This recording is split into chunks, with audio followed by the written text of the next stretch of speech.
and totally betraying the least principles of a civil society is that it is not appealable. They call Dr. Naik a warmonger. Well, history knows who is the warmonger. It is they plan to ban me, and I have faith in my Creator Allah Subhanahu wa Ta'ala, who will see to it that the more they try to suppress my voice, inshallah, more louder it will be. And yet if you insist that no, our orders are divine orders, they cannot be looked into by any other human being or any other organization or authority, I'm afraid this is terrorism, an act of terrorism. Are we going to become victims of these people who decide at the drop of the hat whom they're going to call terrorists and whom they're not going to call terrorists?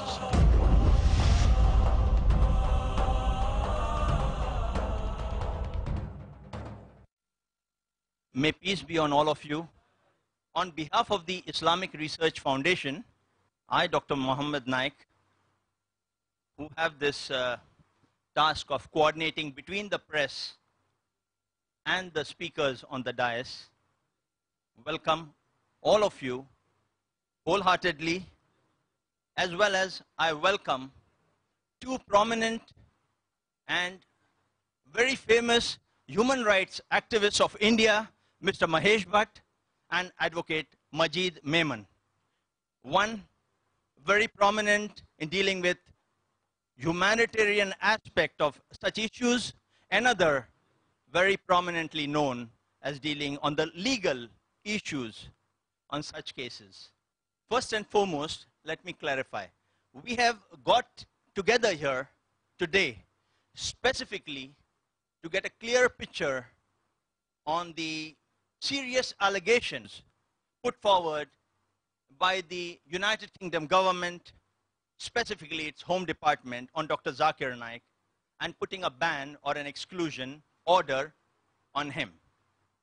And this is our opportunity to have Dr. Zakir Naik's clarification and relevant response to this exclusion order.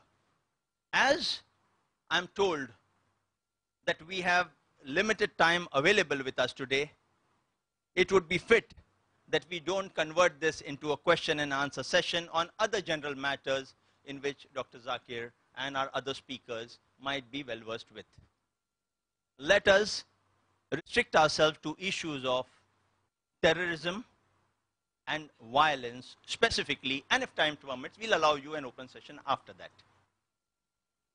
The British Home Office issued this order on 16 June 2010, just 1 or 2 days before Dr. Zakir was to arrive in the United Kingdom. Just 1 or 2 days before Dr. Zakir was to arrive in the United Kingdom. And that too for a series of peace talks in some of the leading venues and cities of United Kingdom. Dr. Zakir has been regularly visiting the United Kingdom for the last 15 years for public talks and never has been misunderstood or mistreated ever in such a manner by the UK government. All his talks have been peaceful and there has never been an incident of violence ever in any of these talks. To give you an exact idea of what is the order and a response to it, we will have Dr. Zakir Naik. Before that, may I quickly read out at fast pace, because I think our volunteers here have already distributed the press release for your ready reference. Dr. Zakir Naik's banned by UK government. Dr. Zakir Naik filed legal case in British High Court to approach Ministry of External Affairs for support. This is the main theme of today's discussion. Mumbai, June 2, 2010. Dr. Zakir Naik, eminent Islamic scholar and international personality, has initiated legal proceedings against the UK government's exclusion order, banning him from entering Britain. Dr. Naik is also approaching the Minister of External Affairs, Mr. S.M. Krishna, for the ministry's support in revoking the order. Notably, the exclusion order by the British Home Office, UK Border Agency, was issued just 2 days before Dr. Zakir Naik's visit to UK on last Friday, June 18. It was to be a peace-speaking tour between June 25 to 27 to audiences at 3 places: the Sheffield Arena, Sheffield, London's Wembley Arena, and the LG Arena in Birmingham, NEC.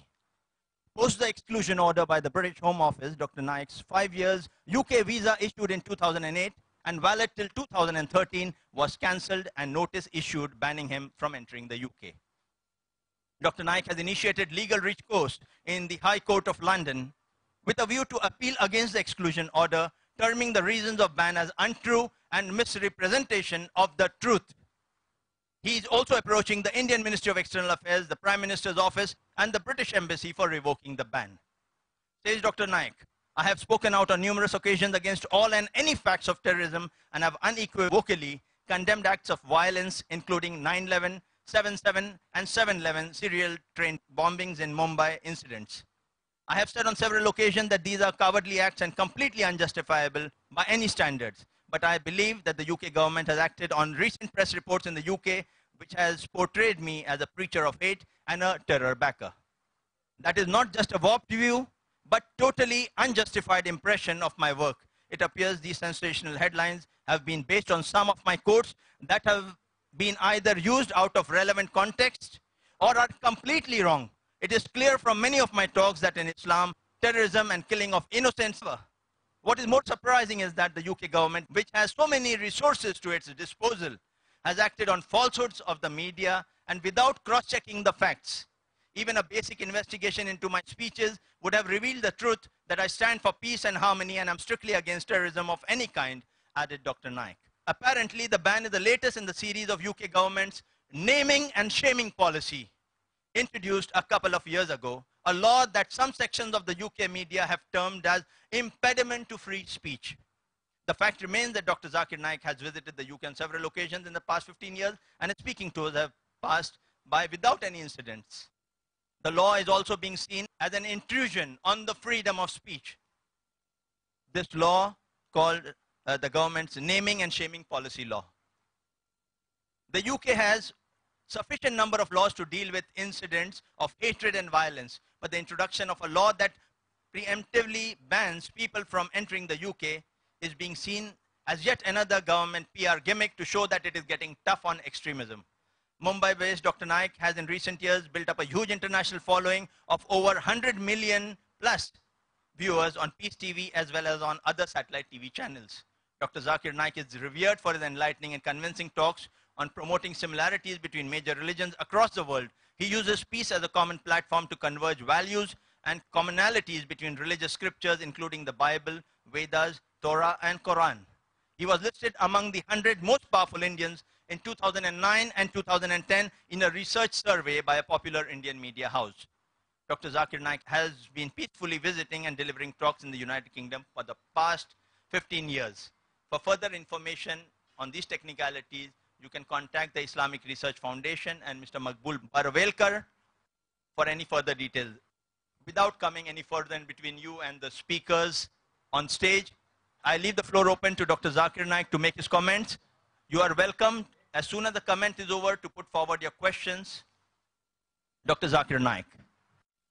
Alhamdulillah. Wassalatu wassalam ala rasulillah wa ala alihi wa sahbihi ajmain. Amma ba'd. A'udhu billahi minash shaitanir rajim. Bismillahir rahmanir rahim. Wa qul ja'al haqq wa zaqal batil. Innal batila kana zahuqa. Rabbi shrah li sadri wa yassir li amri wa hlul 'uqdatam min lisani yafqahu qawli. The Honorable Human Rights Activist, Advocate Majid Memon, Mr. Mahesh Bhatt, the press, the media, the respected elders, and my brothers and sisters. I welcome all of you with the Islamic greetings. Assalamu alaikum wa rahmatullahi wa barakatuh. May peace, mercy, and blessings of Allah subhanahu wa ta'ala, of Almighty God, be on all of you. As you may be aware, that I was supposed to go for a series of lectures to UK, which is supposed to be held in the 3 most prestigious arenas on the 25th, 26th, and 27th of June in London and LG Arena, NEC Birmingham. Since there was a lot of publicity being done in UK, just a couple of weeks or a month before the event took place, on the 30th of May, there was a newspaper in UK by the name of Sunday Times, which published an article saying, "The preacher of hate let into Britain," talking about me.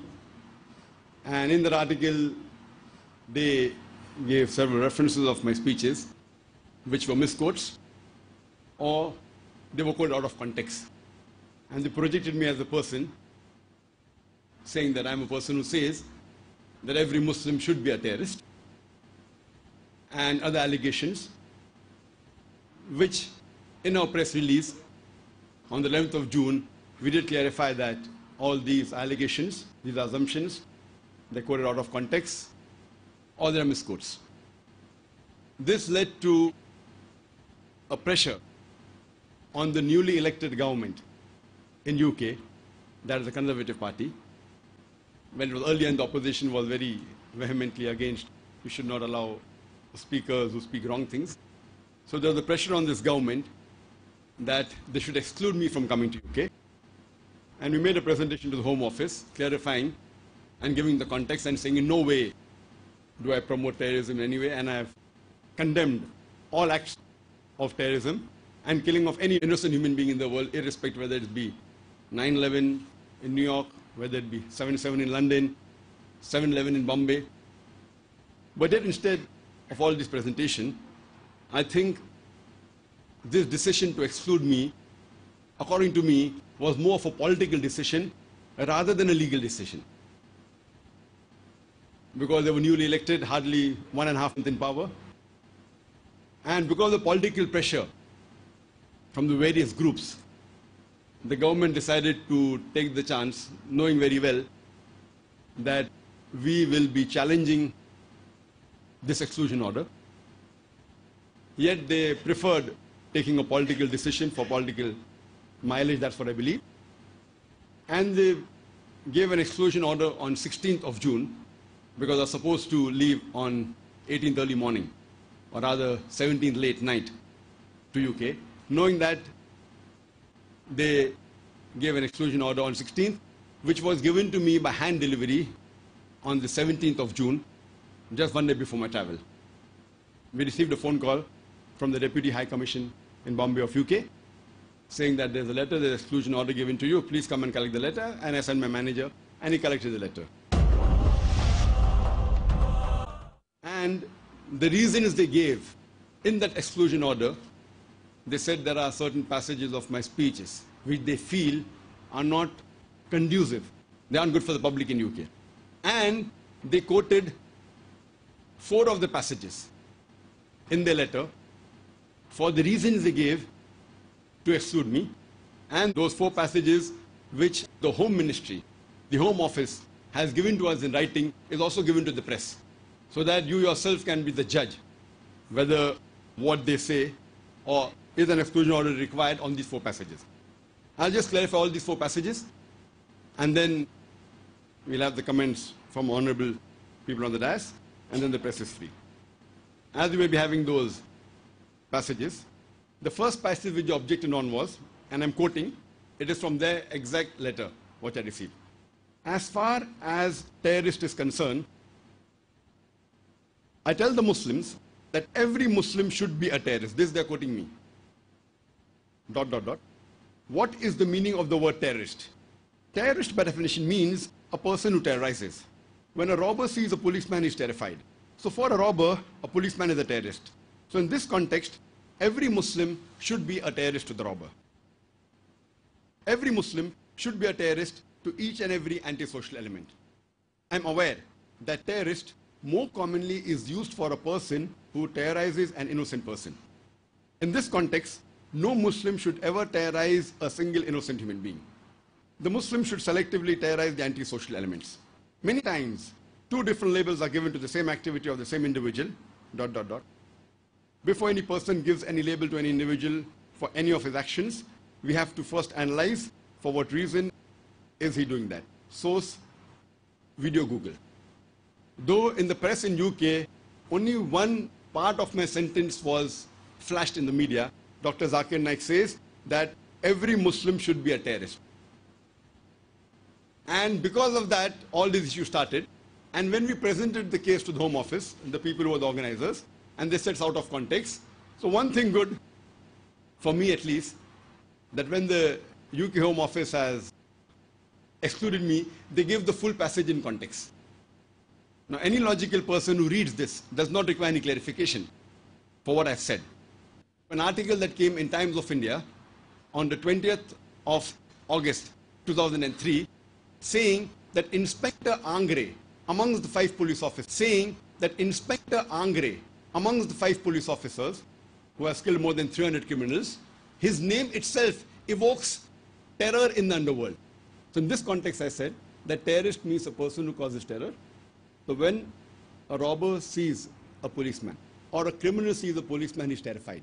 So for the robber or the criminal, the policeman is the terrorist. In this context, every Muslim, whenever a robber or a criminal or an anti-social element looks at a Muslim, he should be terrified. But I went on to clarify that I'm aware that terrorist more commonly is used for a person who terrorizes an innocent person. In this context, no Muslim should ever terrorize a single innocent human being. So the main crux of this full paragraph is that no Muslim should ever terrorize a single innocent human being. But they quote me out of context. So according to me, the Home Office, after knowing the context, has given the exclusion order because I said that no Muslim should ever terrorize a single innocent human being. This is the crux. So if you quote the crux without the context, the main gist without the context, it's acceptable. But if you quote the sentence out of context and project a wrong meaning of what I want to convey, I feel it is not correct. So this was as far as the clarification. There is a video clipping, and this paragraph I have said in umpteen numbers of my lectures. Every Muslim should be a terrorist to the robber. Whenever a robber sees a Muslim, he should be terrified. Whenever a rapist sees a Muslim, he should be terrified. Every Muslim should be a terrorist to each and every antisocial element. I'm aware that terrorist more commonly is used for a person who terrorizes an innocent person. In this context, no Muslim should even terrorize a single innocent human being. So that was the clip from where they took the first reason, the first passage of my speech, why they've excluded me. As far as the second passage is concerned, I'm again reading from their letter. Inward commas, they've quoted me. Beware of Muslims saying Osama bin Laden is right or wrong. I reject them. ... We don't know. But if you ask my view, if given the truth, if he's fighting the enemies of Islam, I'm for him. I don't know what he's doing. I'm not in touch with him. I don't know him personally. I read the newspaper. I say that he's neither a saint, neither he's a terrorist. There's not a single statement of mine after 9/11 that has ever praised Osama bin Laden or supported any of his activities. With regards to the extract, what the Home Office has quoted, it is taken from a video on YouTube, and though it mentions their source, year 2006, I went onto the YouTube, and when I saw it, I realized it was a lecture of mine given in Singapore in 1998. It was 8 years before 2006, 3 years before the 9/11 attack. So now to attribute this statement of mine to 9/11 by the Home Office is unreasonable. And we made a presentation to the Home Office saying that this is a clip from the YouTube. It's absolutely manipulated. First of all, it's not of 2006, it is 1998. And if anyone sees, they can realize I'm much younger. Now also I'm young, but that time I was younger. And the venue was Singapore, you can make out from the audience. And if you check the records, I've never been to Singapore in 2006. It was a lecture given in 1998. And it was a clipping of some local organization put on the YouTube. We don't have the rushes. I don't know what has been changed, what has not been changed. Whether I said it or not, I don't know. But to claim it is said in 2006 and to attribute that I'm supporting is totally wrong. Because there are many of my lectures and question and answer sessions which have unequivocally condemned the acts of 9/11, 7/7, 7/11, and killing of all innocent human beings anywhere in the world. We'll go to the third reason or third passage why they have excluded me. I'm quoting, they said, that I said, how can you ever justify killing innocent people? But in the same breath, as condemning those responsible, we must also condemn those responsible for the deaths of thousands of innocent people in Iraq, Afghanistan and Lebanon. Brackets, as reported by the Manchester Evening News, 21st August 2006, as part of a speech you gave, that is I gave, at the Expo Islamia conference in Manchester. Now, I want to know what is wrong in this passage, whether it's quoted out of context or not. That will come to it later. What is wrong in me saying that how can you ever justify is wrong in this passage, whether it's quoted out of context or not? That will come to it later. What is wrong in me saying that how can you ever justify killing innocent people?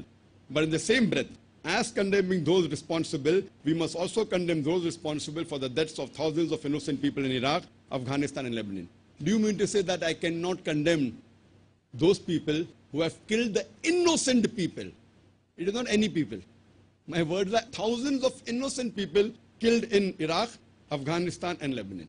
Yet I went on the net and wanted to see what this article said.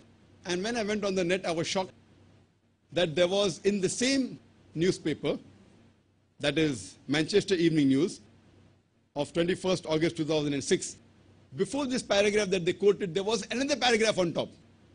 And I read what it mentions.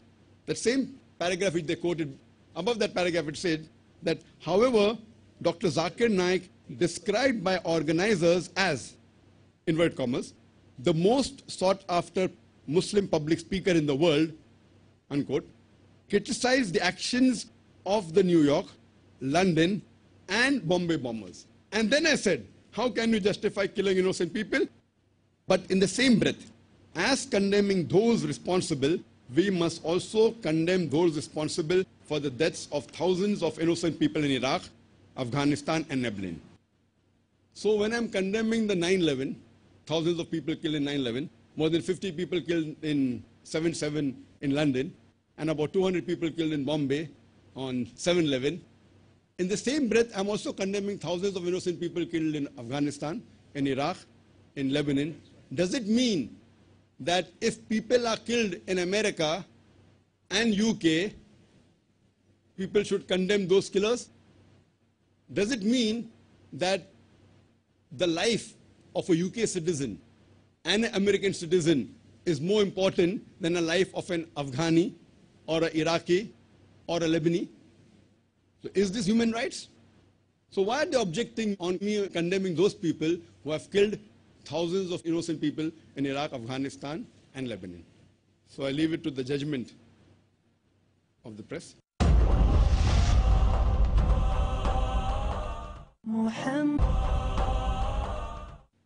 We go to the fourth paragraph. The fourth passage which they objected amongst the hundreds of talks I've given throughout the world. The inverted commas, they are saying that I said, strongest in enmity towards the Muslims are the Jews and the pagans. It, into bracket the Quran, does not say that the Muslims should fight with the Jews. The Jews by nature as a whole will be against Muslims. There are many Jews who are good to Muslims, but as a whole, the Quran tells us, as a whole, they will be our staunchest enemy. Peace TV recorded on YouTube. And this is a passage that has been taken from one of the conferences we had in Bombay. That's in November 2007, the peace conference, which took place in Mumbai. And there was a French tourist who asked this question, and in reply to this question, I gave this answer.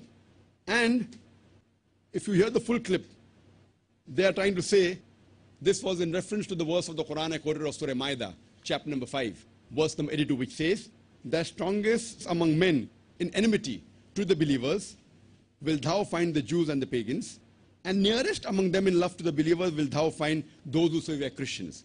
So while I was quoting the verse of the Quran, I made this statement, and I went on further to clarify that this does not indicate that the Quran says that Muslims should fight the Jews. This is my explanation.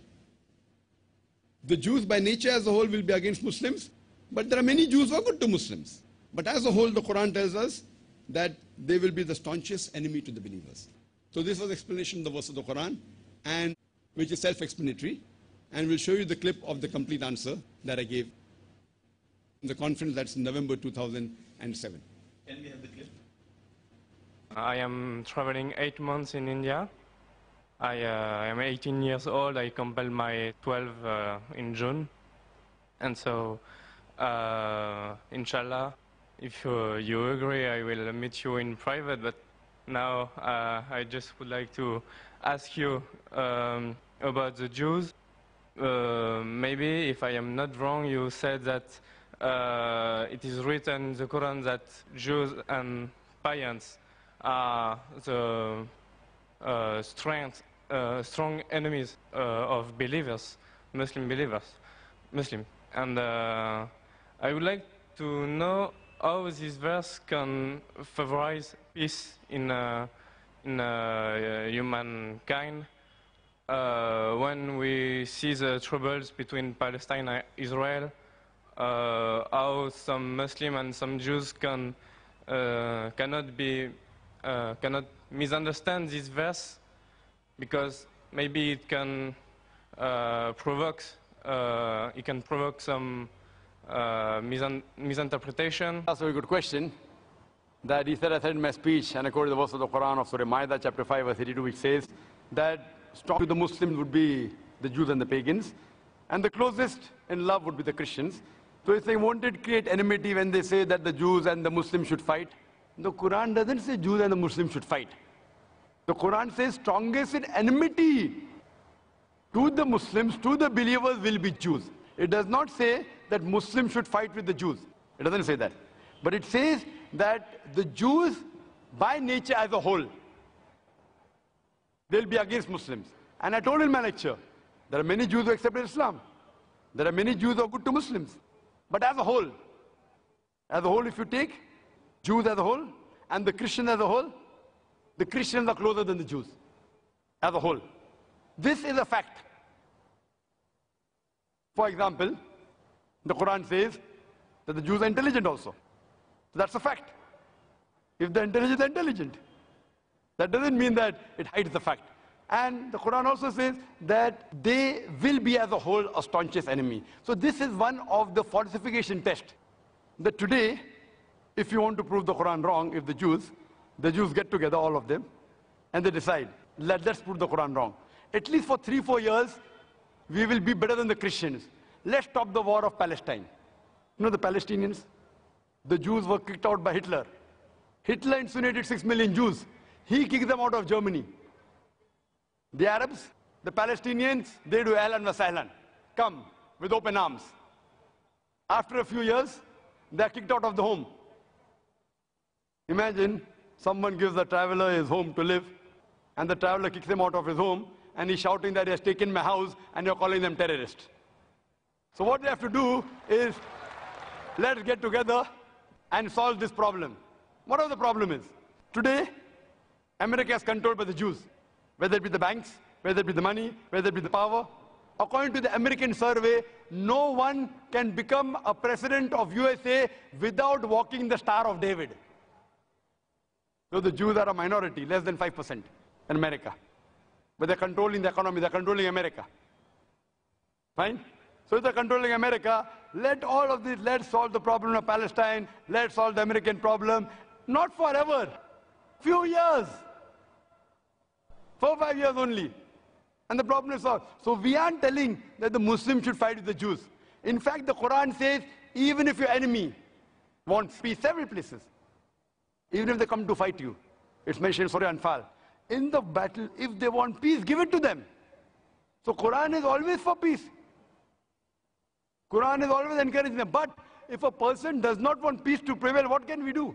Islam is a religion of peace. It wants peace, but it even mentions facts. That means we have to be careful of the Jews. Not that we have to fight them, unless they come and fight with you. That's a different thing. Imagine what's happening in Palestine, what's happening in other parts of the world. So brother, for peace to prevail, you have to follow the guidance of the Quran. and live harmoniously rather than be enemies. So Quran doesn't say that Jews should be enemies, but they will be saying. Hope that answers the question. Who has done so many atrocities on the Jews, and it is claimed that he has incinerated 6 million Jews. Condemned the biggest terrorist in human history, Adolf Hitler. That means I'm not against the Jews. It is what I said was the statement of the Quran. So this was in relation to the 4 objections that were taken by the Home Office in UK. And what we are doing at present is that we have taken legal advice. We have legal opinion from here, mashallah, and also in UK. And what we are doing is that though there is no right to appeal, as was mentioned in the exclusion order, we are going to seek for a judicial revision, what we call in our lingo writ petition. There is a judicial revision in the High Court very soon. We have hired a battery of lawyers, barristers, and they are shocked. When I showed them the reasons, they are shocked that it is the first time we are seeing such an exclusion order based on these 4 passages. They are shocked at the decision taken by the new government, and they are very hopeful that it will be very easy unless the politicians intervene. Otherwise, I have more faith in the judicial system than the politicians in most part of the world. Whether it be judicial system of India or the judicial system of UK, I have more faith in the judicial system rather than the politicians. And I'm hopeful that inshallah, God willing, this exclusion order, inshallah, would be reversed. Now we would have Advocate Majid Memon speak to the press. Advocate Majid Memon. Dr. Zakir Naik Sahab, my friend Mahesh Bhai, other friends on the dais, and all my media friends. This is a special occasion where, after knowing the situation, I was constrained to leave the court and join this press conference. We have been fighting, particularly myself and Mahesh Bhatt, as 2 arms of human rights activists here, against all oppressive acts and orders that are being slapped onto people who are fundamentally or inherently weaker. And we always believe that justice can be delivered, or ends of justice can be met, if certain like-minded people throw their weight on the weaker side of the hand of the scale, so that the scale is even. Now, Zakir Naik's this order was seen by me this morning, and I am indeed sorry that I believe firmly, even at this moment, that United Kingdom is a civil society, a secular democracy, a new government in place, and it certainly upholds human dignity, human values, and adheres to the principles of equity, fairness, fair play, reasonableness, and principles of natural justice. If I am wrong, this order would be right. But I think I am right. I still believe that yes, United Kingdom is a civil society which respects human dignity and human rights. When I look at the fairness and principles of natural justice, if I am wrong, this order would be right. If I am wrong, this order would be right. But I think I am right. I still believe that yes, United Kingdom is a civil society which respects human dignity and human rights. When I look at this order, my friends, Mr. Naik has just now explained that how, with ill motivation, probably malice or vested interest, his quotes have been picked up from out of context, and he is labeled as a person probably dangerous to the civil society in UK. And that is how this sudden order has been handed down to him on the 17th of this month. Let me explain to you as a lawyer first, because when I see this order, I can't digest that a whole Department of Home in United Kingdom was unwise, or rather rash, in passing such an order. There are a number of fallacies in this order which I can enumerate in a matter of 3 minutes from here now. First, as Dr. Naik said, that the extracts that are relied upon to take this rigid decision, this harsh decision, are picked up out of context, A. B, you will be shocked to see this reality that this order has been passed on the 16th of June, handed down on 17th of June, forbidding him to travel on the 18th of June. Now this shows that there was great hurry. I can understand that if this order had said that Dr. Naik, there is no time, and belatedly though we have been informed about your nefarious or dangerous activities, therefore we ask you stop, don't travel on 18th. I can understand that to some extent. But revoking his visa of 5 years, banning him, labeling him as a dangerous person, who would be, as they call it in their own phrase, revoking his visa of 5 years on the grounds that your exclusion from the UK would be conducive to the public good.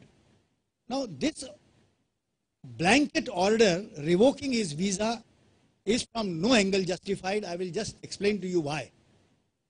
All the extracts which we see, as Zakir Saab said, that one of 1998, another of 2002, and two others of 2006. The last alleged attribution is of 2006. And you will be shocked, most of you may not know, that Zakir Naik was issued visa in July 2008. In July 2008, 15th of July precisely, 2008, your home department, your government, your machinery holds him to be entitled to a 5-year visit visa which is valid till 15 July 2013.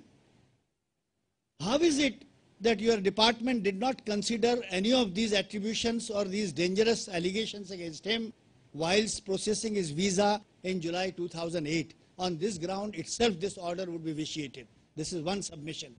I would also point out that look at the way the order has been passed and handed down.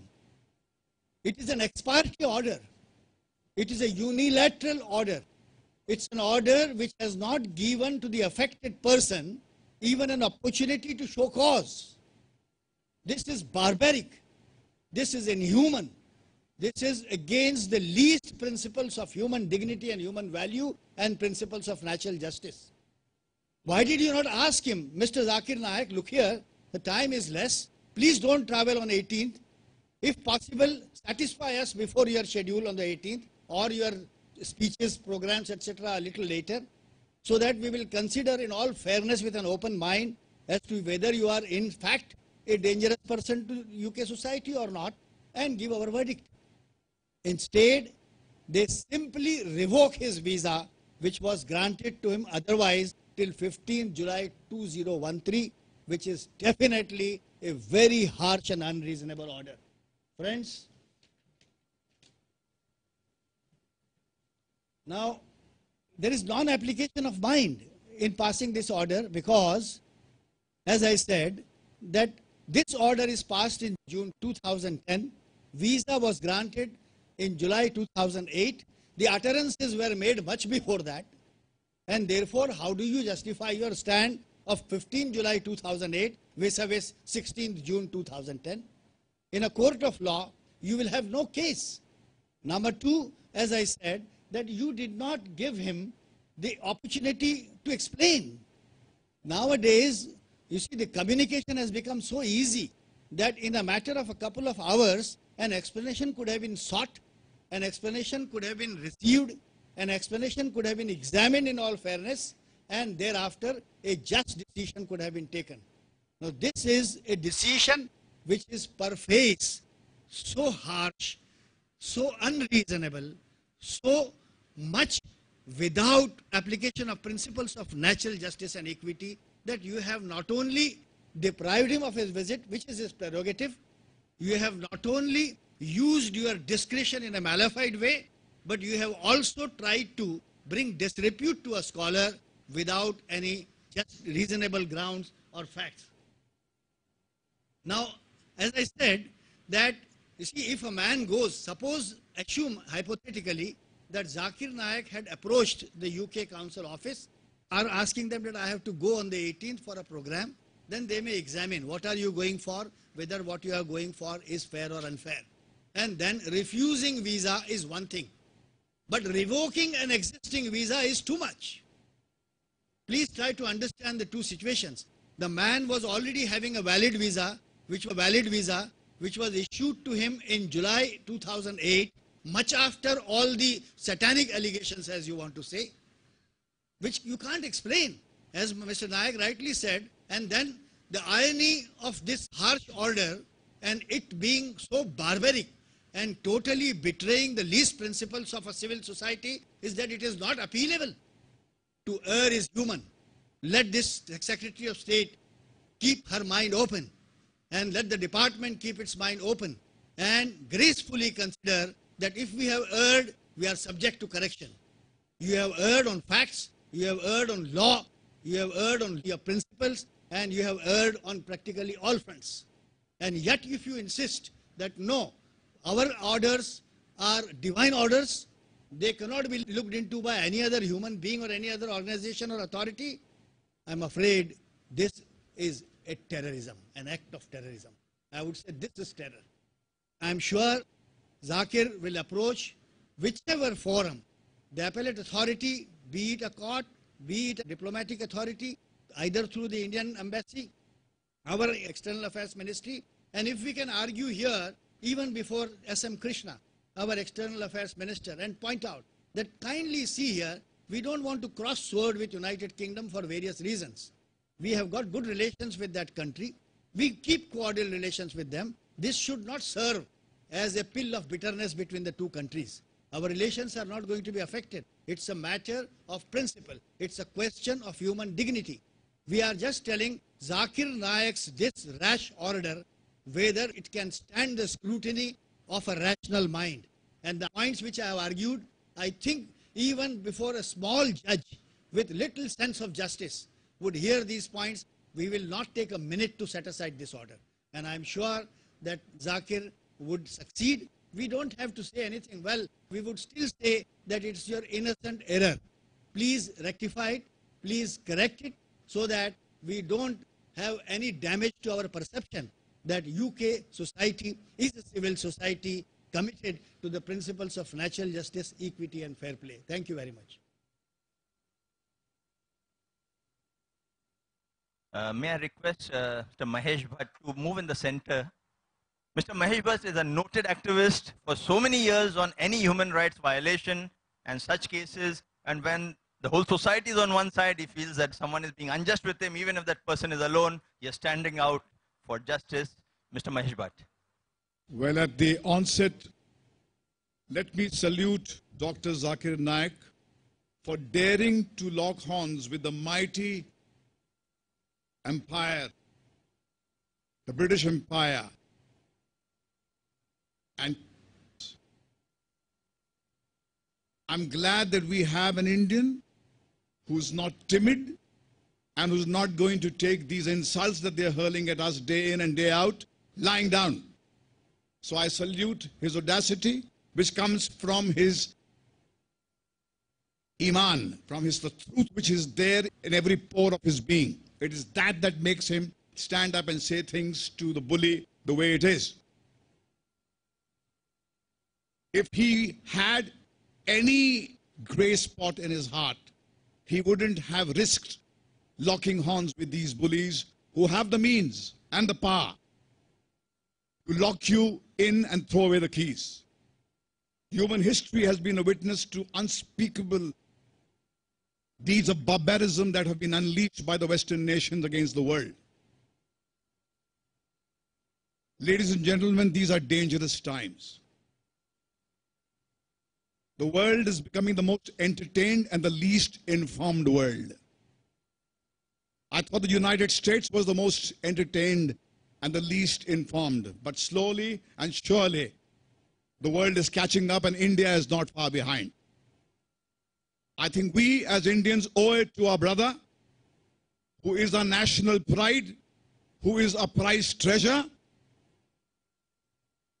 that we ask those who accuse him to look at the facts sanely And as Majid Bhai says, to err is human. Maybe an individual there has erred.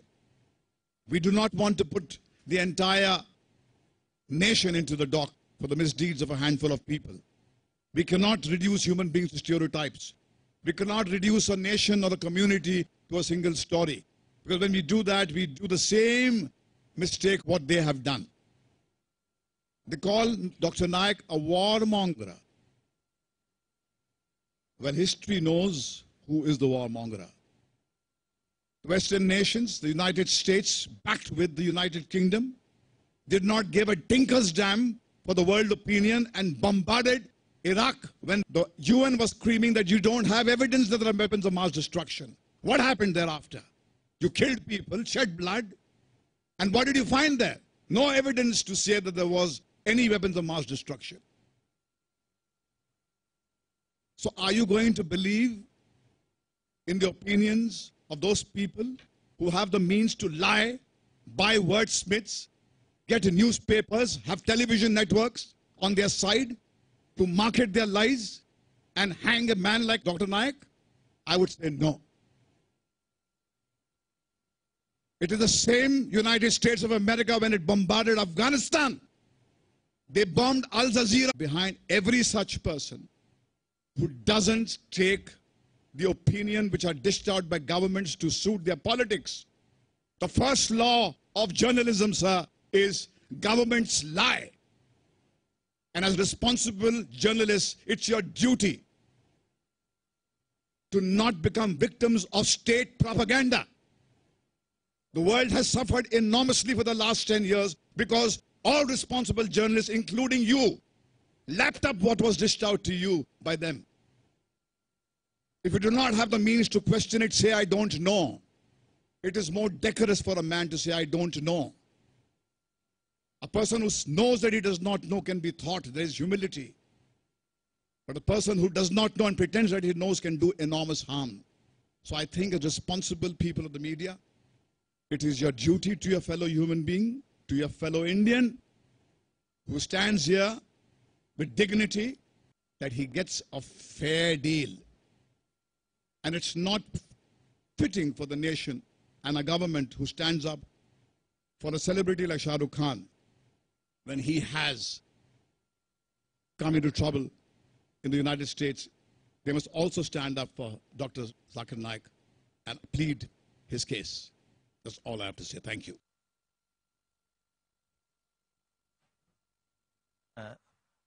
Thank you for your very comprehensive and apt comments on the legal side as well as the humanitarian side of the issue. We now throw the floor open for the many journalists here, I see many senior faces, to put forward their question.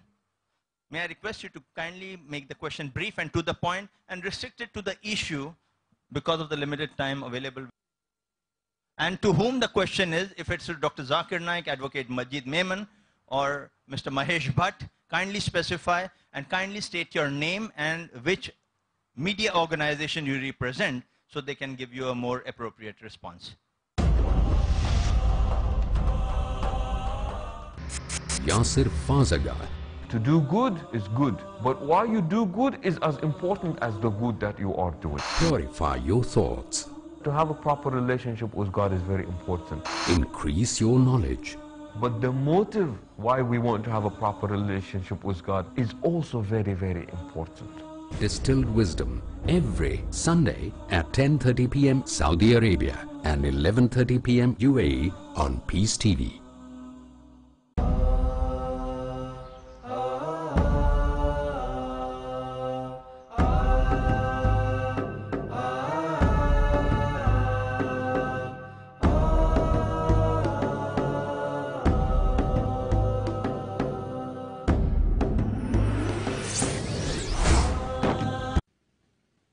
Muhammad Wajihuddin from the Times of India. Okay, you Welcome. You have already identified me, so I don't need this time. Okay, Dr. Zakir Naik, you very beautifully clarified the context in which you said, you talked about the Muslims being terrorists. Now, you were talking about a police officer who was a terror to those anti-social elements. Now, do you think that now you could have rephrased those terms, because this is not the first time. It has been on the blog, it has been on the internet, it has been on the television, in various articles. Now, the second question is, do you think that by banning your entry to the United Kingdom, as the Indian Express editorial pointed out yesterday, perhaps they have given you a big megaphone to tell the world that, oh, here I am and I have been victimized? Thank you very much. What's the second part of the question? About your ban on the UK visa, revoking your visa. So perhaps they have given you a big platform to tell the world, use the media and tell the world, like this press conference, which will go to the world. Then now I am being victimized. Another Muslim is being victimized, okay? Brother Wajuddin asked two questions. The first one, that seeing the context, should I say in the context of a policeman that he is a terrorist to the criminal, should I use it for the Muslims? Using it only by itself is wrong. Therefore, though I've used it many times, I always go ahead to say that I'm aware that a terrorist more commonly is used for a person who terrorizes an innocent human being. In this context, no Muslim should ever be a terrorist. If I say along with it, no problem. But if I only use this without mentioning that terrorist is more commonly used for a person who terrorizes an innocent human being, it is wrong. So therefore, whenever I mention this, I say it in context. And as far as the second question is concerned, that do I agree with the news of the Indian Express that the UK government has given me a megaphone to say that any Muslim is banned? I believe more in the verse of the Quran of Surah Al-Imran chapter 3 verse number 54, which says, Makaru makarallah wallahu khairul makirin. They planned and plotted, Allah too planned. Allah is the best of planners. It is not they who have given me a megaphone. It is they planned to ban me, and I have faith in my Creator Allah subhanahu wa ta'ala, who will see to it that the more they try to suppress my voice, inshallah, more louder it will be. And having people like Mr. Mahesh Bhatt and in addition to that, sorry. My views I'm giving. You may agree with my view, you may disagree with my view. If you don't agree with my view, so you're asking my view. So in that way, what they have done, they have made one of the biggest mistakes. And what Advocate Majid Memon said, that any lawyer, even a layman, if he reads this, he knows that it will not stand any chances. And whatever he said, he just read in the morning, same we have been advised that we are looking for the time when we have the case challenged in the UK High Court. We are looking forward for it. We are looking forward for it. Okay, and now, now why don't you leave it to Allah only? And, instead of fighting for your entry to United Kingdom, because United Kingdom, as far as I know, that is not a place that every Muslim must visit. It's not like Mecca or Medina that you have to visit at least once in a lifetime. Another thing is that this is the prerogative of a country. We are looking for the time when we have the case challenged in the UK High Court. We are looking forward for it. We are looking forward for it. Okay, and now, now why don't you leave it to Allah only? And, instead of fighting for your entry to United Kingdom, because United Kingdom, as far as I know, that is not a place that every Muslim must visit. It's not like Mecca or Medina that you have to visit at least once in a lifetime. Another thing is that this is the prerogative of a country to allow a person or not to allow him. So why you are challenging that? Why don't you just sit and say, okay, we'll just wait? Again, there are two questions asked by Brother Muhammad Wajuddin. First question, why don't you leave it to Allah alone? Why do you want to enter? Our beloved Prophet Muhammad said, when a person asked him, I have a camel, should I trust in Allah and leave my camel, or should I tie my camel and trust in Allah? So the Prophet replied, tie your camel and trust in Allah. So I'm following the commandments of my Prophet. Trust in Allah, but tie a camel. That doesn't mean that if I'm sick, I'll say I believe in Allah, I won't go to a doctor. Because Quran says, Fas'alu ahli zikri in kuntum la ta'lamun. Surah Nahl chapter 16 verse 43. If you don't know, ask the person who's an expert. So in the law is expert. So not that if UK bans me, that I will not be able to speak. But coming to your second question, that they have a prerogative to allow me or not to allow me, I agree with you. They have a right to allow or disallow any human being who's a non-UK to enter. But giving me permission in 2008, I've been going since the past 15 years. I have given several lectures in most of the major cities of UK, in London, in Birmingham, in Bradford, in Cardiff, in Glasgow, in Manchester, and tens of thousands of people attending. Even after giving me a valid visa, last visa that they gave me was 2008, valid for 5 years, it yet has 3 years validity. To exclude that it is against the human rights. And I have a right to enter, and that also maligning me. One is preventing me from entering one thing. That's one thing which is not that much of a problem for me. Without going to UK, I can go in many other ways, I can have my voice reader. But maligning me, saying that I am a person who's a hate monger, I am a person who promotes terrorism, that is a bigger issue for me than entering UK. And hopefully we'll reverse both. And it is the right of the citizens of UK to hear me. It is the right of the citizens of UK in tens of thousands who want to hear me. Why are you depriving them of hearing me live? When they've had one of the best arenas, or biggest arenas they've had in UK, and they want to hear me, it is their right that they have to hear me. That's the reason I feel that the order will be removed. Any other question? We'll give chance only 1 or 2 questions to every newspaper. Otherwise, at the limit given to me for time will not be able to be managed. Yes, sister. Couple of things. One, between 2000... Can we have your name and the newspaper you represent? Yeah, I'm Arifa from the Hindustan Times. Between 2008 and till now, how many times have you visited the UK? And also, the YouTube video was attributed to 2006, but you're saying it was in 1998 before 9/11. But in 1998, you were aware and you were talking about Osama bin Laden and his activities. I mean, I don't know how many people were aware of Osama bin Laden's activities in 1998. Since I got the visa 2008, and how many times I have traveled? I have traveled twice. Once in 2008 and once in 2009. And a couple of days back, I was supposed to travel the third time. As far as the second question is concerned, was I aware about what I'm aware now? The name had just appeared. And as a general, if you hear, a Muslim should not malign anyone without, because the Quran says in Surah Hujurat, chapter 49, verse number 6, whenever you get information, check it up before passing on third person. So when a Muslim condemned me, I said, you cannot condemn anyone without proof. That's the reason I said, I don't know him. I don't know whether he's responsible. I don't say he's good or whether he's bad. But naturally, I did not know him. Now, also I don't know him.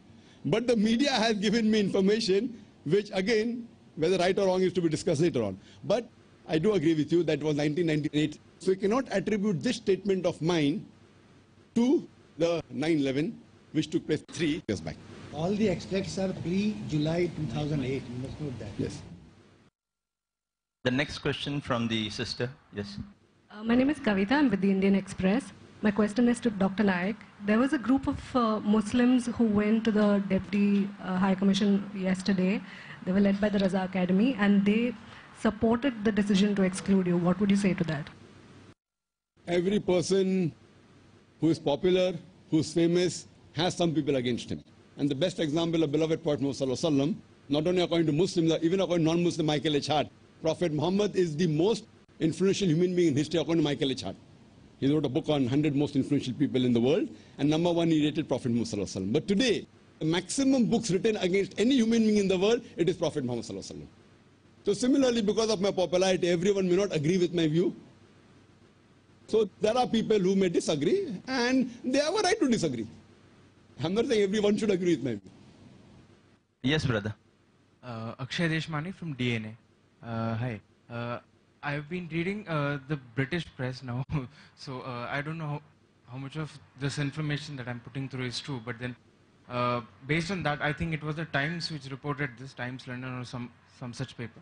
The newspaper report argued was that your views on controversial personalities like Salman Rushdie and the author of Lajja, being Taslima Nasreen. Now, your views on them have been, quite unpopular in the sense that you have supported the bans on them. Now, this is what the article argued. Now, if this is true, how would you respond to that? And now you're arguing for your own rights to freedom of speech. This I want to discuss in detail in my third lecture in UK, that's in Birmingham, Freedom of Expression and Islamic Perspective. As I gave a reply to Brother Muhammad Wajuddin when he said that UK government has a right to prevent me from coming, but they have no right to malign me. Right? So that is freedom of expression, but not freedom of maligning anyone. The same way, when someone maligns anyone without proof, that's the reason someone maligns, he should be put straight. So if the UK government is maligning me, we'll fight it in the court. Again, the word fight, what fight? We'll challenge it, the right word. Someone says, I'm going to fight UK, so there'll be another man that Zakir wants to fight UK. I want to challenge the UK government. You have to be in choice of words. Find challenge in the court. So similarly, if someone says malign someone without proof, etc., and criticizes, the Quran And Islam says in Surah Hujurat, chapter 49, verse number 11 and 12, it is prohibited. So in that context, I said, I agree when someone maligns or criticizes or speaks bad about someone without proof, etc., then he should be stopped. In that context, I said, I agree when someone maligns or criticizes or speaks bad about someone without proof, etc., then he should be stopped.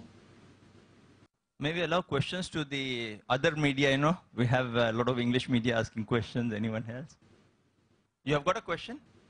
Can you speak in the mic so we can hear clearly? आपका introduction, आपका नाम और कौन से? वसीम सहारा TV से।